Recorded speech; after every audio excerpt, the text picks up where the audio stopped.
Hey, Photoshop enthusiasts! Do you ever feel like the clone stamp tool is your arch nemesis in Photoshop? Well, stick around because today we're going to attack the clone stamp tool together. I'm Tech Grandma and I'm a Photoshop bootstrapper. That means that everything I know about Photoshop I learned just by trying it on my own and learning from my mistakes. I encourage you to do the same.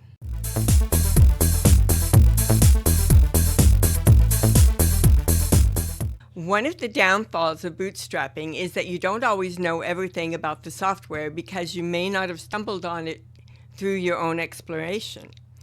I've been using Photoshop for years, just as a hobby, and I recently found out that my favorite tool, the clone stamp, has a feature that would have been so good to know about.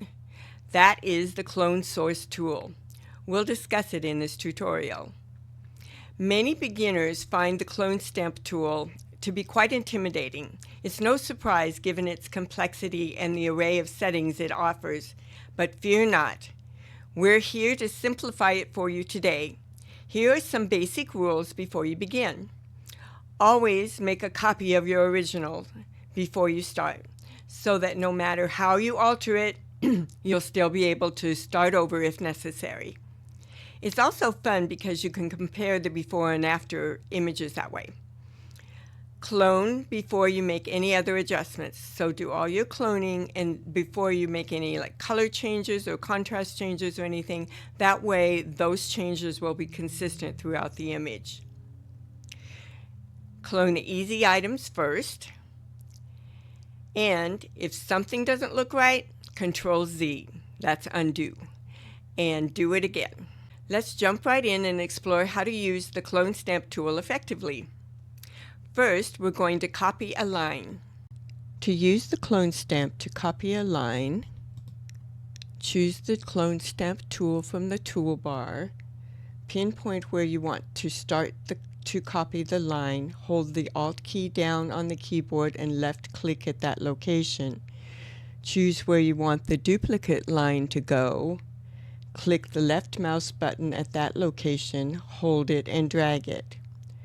Watch your source icon to make sure that you are following the line to be copied. Now let's extend a line. To extend a line, using your clone stamp tool, hold the Alt button down on the keyboard and pinpoint the crosshairs of the tool exactly on the line of the line to be extended, at a point where you will be copying the amount of line you want to duplicate. Left click at the location, release the Alt key. Place the cursor exactly at the point you want to start the line extension, hold the left mouse button down and drag your extended line across.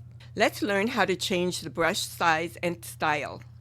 To change your brush size and style, at the top, go to the Brush drop-down menu and move the slider to the left or right to choose the size of brush you want to use. To change the hardness or softness of the brush, click on the same drop-down menu, and below the sliders there are hard brushes that have distinct edges, and there are soft brushes that have feathered edges. You can also change the hardness of the brushes using the slider under the size slider. What if you want a dreamlike, ghost-like, or ethereal appearance? Change the opacity. To change the opacity, at any time the opacity needs to be changed, just go to the opacity menu at the top, click the percentage drop-down, and change it to the desired percentage. Here's where we're using the clone source tool. We're using it to angle a selection and to do a mirror image of part of our selection.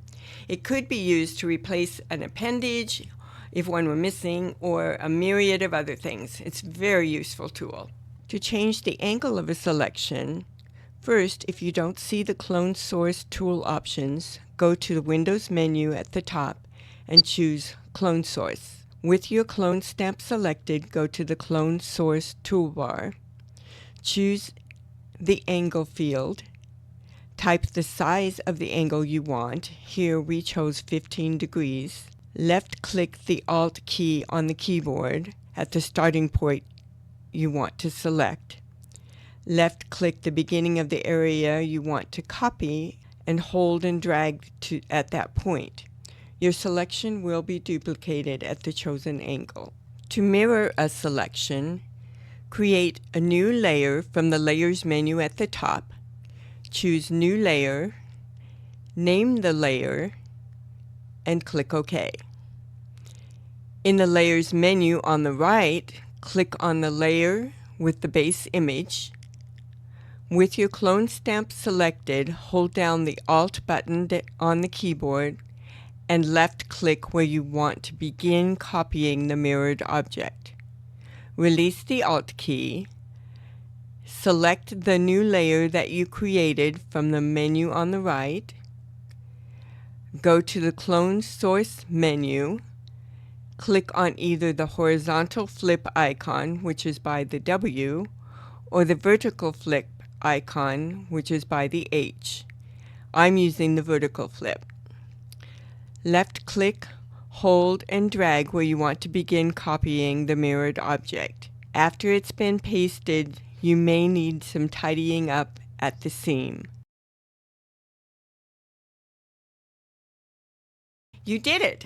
Now you have a grasp of the concept of sampling and cloning seamlessly for your projects. It's a game changer, trust me. It's like magic. To wrap things up, let's quickly summarize the key steps we've covered today. We copied a line and made a duplicate. We created an extension of an existing line, learned how to change the brush size and style, changed the opacity, and used the Clone Source tool to change selection angles and create a mirrored object. Remember, practice makes perfect when it comes to mastering the Clone Stamp tool. So keep experimenting and refining your skills.